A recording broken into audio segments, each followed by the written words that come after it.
है आपका स्वागत है। मैं विवेक बिंद्रा, मोटिवेशन स्पीकर और बिजनेस कोच। अकबर महान था या शैतान था? जलालुद्दीन मोहम्मद अकबर 1542 में इनका जन्म हुआ।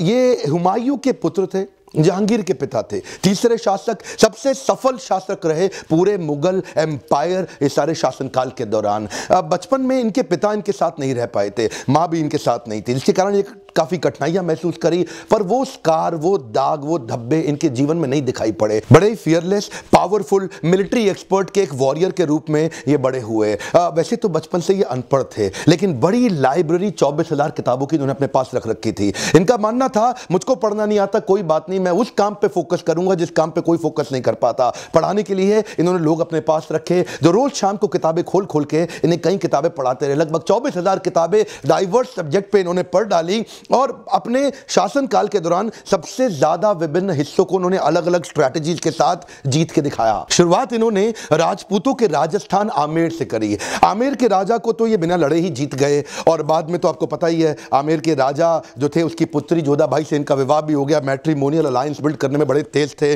और आमेर जीतने के बाद जो आज का जयपुर है ना राजस्थान में, इनकी पूरी नजर राजस्थान और गुजरात पे थी, क्योंकि वो व्यापार मार्ग से राजस्थान गुजरात समुद्र से व्यापार मार्ग को बिल्ड करता था, इंटरनेशनल अलायंसेस इंपोर्ट और एक्सपोर्ट में। तो ये सोचे कि राजस्थान में सबसे महत्वपूर्ण चित्तौड़ है और सबसे पावरफुल भी।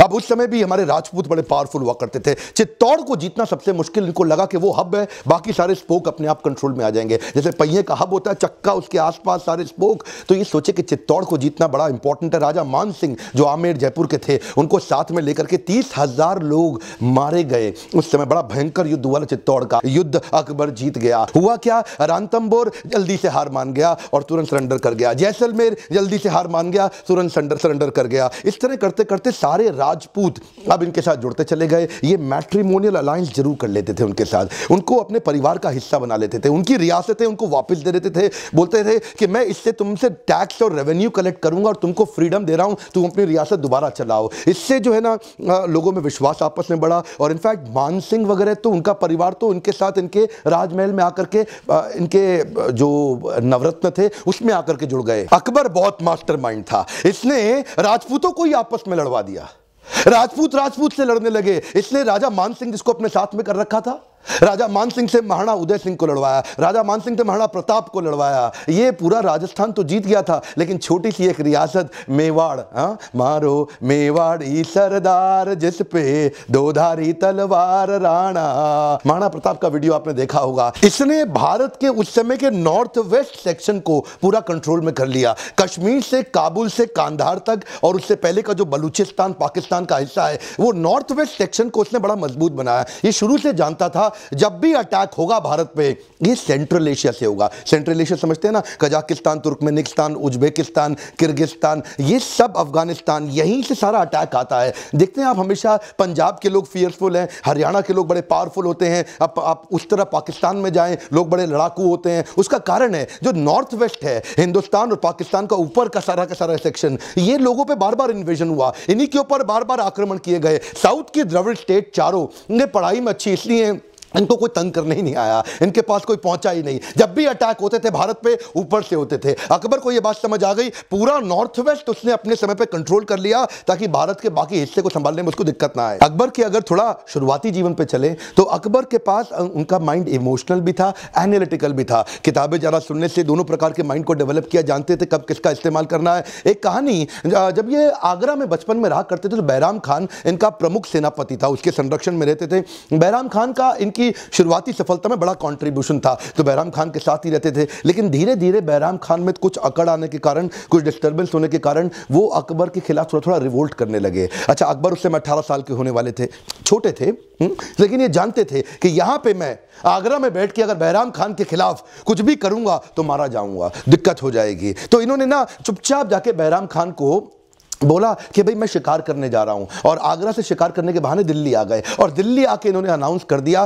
फरमान जारी कर दिया कि मैं ही शासक हूं, बैराम खान का कोई रोल नहीं रहा। अब बेचारा बैराम खान जैसी तैयारी करा युद्ध करने की, अकबर ने उसको तुरंत दबा दिया और बैराम खान ने जल्दी हार भी मान ली। वो अकबर को मारना भी नहीं चाहता था। इससे इनकी डिसीजन मेकिंग की क्षमता 18 साल की उम्र में पता लग जाती है कि रिएक्ट नहीं किया उन्होंने। आगरा में आकर के, दिल्ली में आके ध्यानपूर्वक सोच समझ के रिस्पॉन्ड किया। आगे भी इनकी कई आदतें थी कि अपने शत्रुओं को माफ करके उनको अपना मित्र बना लेते थे। कमजोर शत्रुओं को अपने खिलाफ बनाए रखने से अच्छा है उनको एक पावरफुल मित्र क्यों ना बना दे। बाज बहादुर जो कि मालवा का शासक था, उससे लड़ने के लिए उन्होंने आदम खान को भेजा। आदम खान ने जाके बाज बहादुर को उखाड़ दिया और वहां जाके शासन करने लगा। लेकिन आदम खान का स्टाइल तो वही था ना, अफगानी तुर्की स्टाइल, जाके औरतों की इज्जत लूट लेना, उनको तंग करना। तो ये अकबर वापस आया।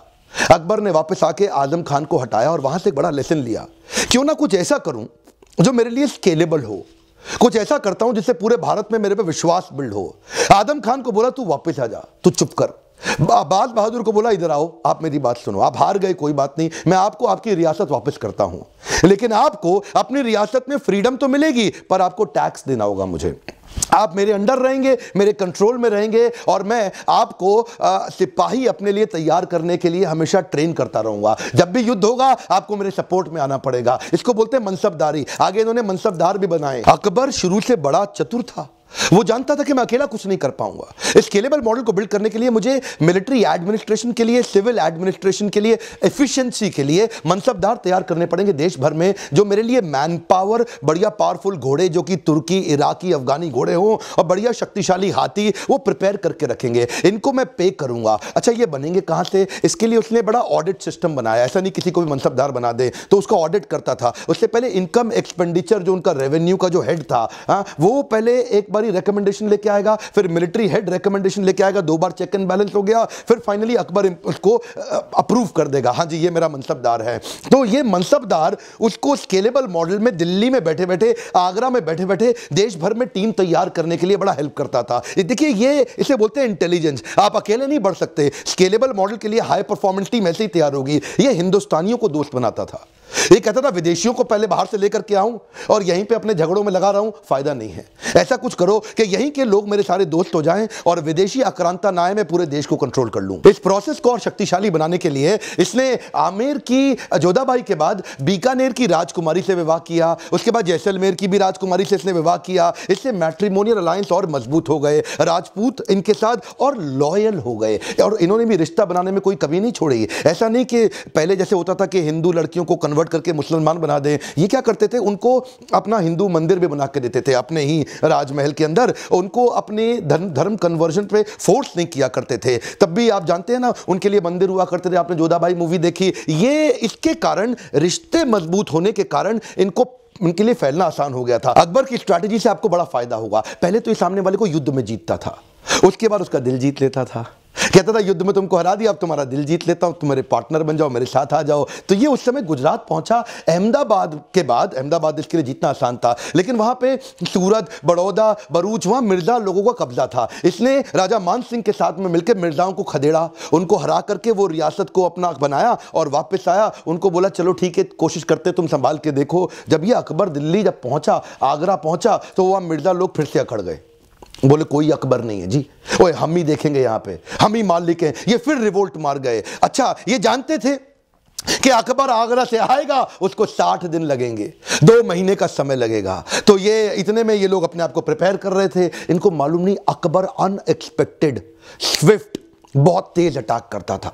60 दिन के रास्ते को अकबर ने फिर से 11 दिन में ट्रैवल किया। 3000 की सेना लेके आया, वो 20,000 थे और 3000 ने अनएक्सपेक्टेड ऐसा अटैक किया, मिर्जा लोगों को खदेड़ के फिर खत्म कर दिया। अच्छा इनके जो बचे हुए शत्रु थे वो मिलके प्लान करके अटैक करते थे। वहां पे उज़्बेकी लोगों का कब्जा था जौनपुर से बिहार और उड़ीसा की तरफ, तो उन्होंने यहां से अटैक किया और मिर्जा लोग जो लाहौर में थे, वेस्टर्न, देखिए वेस्टर्न और ईस्टर्न दोनों अटैक साथ साथ होने शुरू हुए और सबने सोचा कि अब अकबर बेचारा फंस जाएगा। लेकिन अकबर की स्पीड के बारे में नहीं जाना। अकबर फास्ट मूवर था। अकबर जौनपुर आया, यहां अटैक किया, इनको पीटा, अचानक भाग के लाहौर पहुंचा, लाहौर जाके उसको पीटा, फिर भाग के यहां आ गया। वो इतना तेज ट्रैवल लोग सोच नहीं सकते थे। अकबर ने टीम ही ऐसी तैयार करी। इसलिए मैंने बताया ना शुरू में मनसबदार, वो मनसबदार में ये कहते थे घोड़ा ऑर्डिनरी नहीं चाहिए, मुझे ये अफगानी, इराकी, तुर्की शक्तिशाली घोड़े चाहिए और हर आदमी पे 2 घोड़े चाहिए, एक खाली भागेगा और एक पे बैठ के भागेंगे, ताकि जो थक जाए उसके ऊपर बैठ जाए। इससे इसकी स्पीड बनती थी। इसकी स्पीड को लोग टॉलरेट नहीं कर पाए और ये पूरे भारत को कब्जा कर गया। अच्छा इसमें एक बात बड़े ध्यान देने की है, ये बनाता था हेट्रोजीनियस बटालियन ऑफ सोल्जर।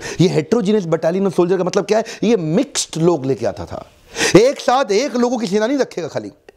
ईरानी, तुरानी, अफगानी, हिंदुस्तानी और उसके अंदर राजपूत, ये सब लोगों को मिक्स कर देता था। मिक्स इसलिए करता था किसी भी प्रकार से किसी एथनिसिटी पे, किसी धर्म पे या किसी भी प्रकार से कोई यूनियन ना बन पाए। ये लोगों को मिक्स इसलिए करता था कि ज्यादा एक्सक्लूसिविटी आ जाए तो रिवोल्ट होने के चांसेस बढ़ जाते हैं। ये ह्यूमन बिहेवियर को समझता था। मैं मारुति में ट्रेनिंग करते रहा हूं, आप मारुति हरियाणा का केस सारा का सारा लोग माने सर का जानते ही हैं। वहां क्या हुआ था, मारुति में भी यही दिक्कत थी। पहले केवल हरियाणा के लोग थे। जब एक प्रकार के लोग इकट्ठे होते हैं तो वो यूनियन को बहुत ज्यादा मजबूत कर देते हैं। तभी से मारुति ने क्या किया, केवल हरियाणा के लोग मत रखो, यूपी भी जाओ, वहां से लोग हायर करके लाओ मजदूर वर्कर, बिहार से लेके आओ नीचे उड़ीसा तक जाओ, एमपी, सीजी, छत्तीसगढ़, राजस्थान, ऊपर हिमाचल, उत्तराखंड, उत्तरांचल, सबके लोग लेकर के आए। वो मिक्स कल्चर हुआ। तो उसके बाद अब क्या हुआ, अब मारुति में आज दंगे नहीं होते हैं। मैंने बहुत ट्रेनिंग करी है मारुति में, आप जानते ही हैं। इसको बोलते हैं हेट्रोजीनियस बटालियन। मिक्स लोग रखो, आप डी रिस्क कर लोगे अपने आप को। अकबर की एक समझदारी का किस्सा सुनिए। उज्बेकिस्तान से जो वहां के सुन्नी मुसलमान थे, अब्दुल्ला सुन्नी, वो अकबर के पास आया। बोला देख भाई अकबर, तू भी सुन्नी मैं भी सुन्नी, और जो ईरान में पीछे यहां जो उज्बेक से ईरान का रास्ता जाता है सऊदी अरेबिया के लिए, जहां मक्का जाना होता है, बोला ईरान के जो मुसलमान है वो शिया है और तू और मैं तो सुन्नी है, हम दोनों तो भाई भाई हैं। ऐसा करते हैं, इस ईरान वाले को थोड़ा लपेट लेते हैं, इसको युद्ध करके हरा देते हैं, इसको खत्म कर देंगे तो हम लोगों के लिए, सबके लिए मक्का जाना आसान हो जाएगा और वहां ट्रेड रूट भी हमारे हाथ लग जाएगा। तो अकबर ने उसको जवाब में बोला, देख भाई उज्बेकी, ये शिया सुन्नी का झगड़ा मुझे मत सुना तू, मैं इस चक्कर में नहीं पड़ने वाला। मैंने गुजरात जीत लिया है। तेरे को अगर लोगों को भेजना है मक्का तो तू उज्बेकिस्तान से पहले गुजरात ले आ और मैं यहाँ समुद्र के रास्ते उनको मक्का भेज दूंगा, बिना झगड़े के काम भी चल जाएगा। देखिए अकबर जानता था कि ये लोग जब गुजरात आएंगे ना तो इनके पास ट्रेड बढ़ेगा। ये जानता था E is equal to E। क्या मतलब हुआ, economy is equal to empire. जहां पे इकोनॉमी है, जिधर पैसा है, वही एम्पायर बिल्ड करता है। ये गुजरात एक्चुअली जीत के इसलिए आया। देखिए बाहर तभी सब अच्छा चलेगा जब पहले आपके घर में सब कुछ अच्छा रहे।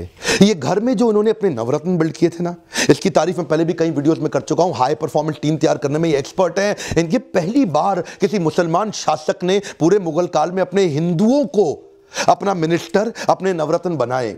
राजा मान सिंह, तानसेन, राजा बीरबल, राजा टोडरमल, ये सब हिंदू राजा थे। और इनफैक्ट अब्दुल रहीम खाने खाना, उनकी जो माता थी ना, वो भी कृष्ण के लीनियज में से आती थी। वो सब भी कृष्ण के पुजारी हुआ करते थे। अब्दुल रहीम खाने खाना की जो माँ थी। तो ये जो इंक्लूसिवनेस इसने अपने नवरत्नों में बिल्ड किए, इसमें डिसीजन मेकिंग के कारण इनकी कमिटमेंट और बढ़ गई। पूरे भारत देश का दिल जीत पाने का एक और कारण था कि अकबर की एक पॉलिसी थी, possibility of conversion to and from Islam. क्या मतलब हुआ, आप इस्लाम में आना चाहते हो, आपका स्वागत है। आप इस्लाम छोड़ के जाना चाहते हो, आपको बधाई है। ये अकबर एकमात्र ऐसा शासक था जिसने जबरदस्ती नहीं करी। इसने तो एक कॉमन धर्म बनाने की कोशिश करी, जिसको बोलते हैं दीन इलाही। इसने सारे धर्मों के लोगों को साथ में लेके आया, चाहे आप सिख हैं, जैनी हैं, पारसी हैं, जिनको बोलते हैं ज़ोरास्ट्रियन, आप हिंदू हैं या आप क्रिश्चियन हैं, उन सबको उनकी कॉमनैलिटी लाके जोड़ने की कोशिश करी। इसको बोलते हैं सुलेह कुल। क्या मतलब हुआ, पीस टू ऑल। इसने बना दिया कि इबादत खाना वो था एक कॉमन सेक्शन, जहां सारे धर्म के लोग आकर के मिल करके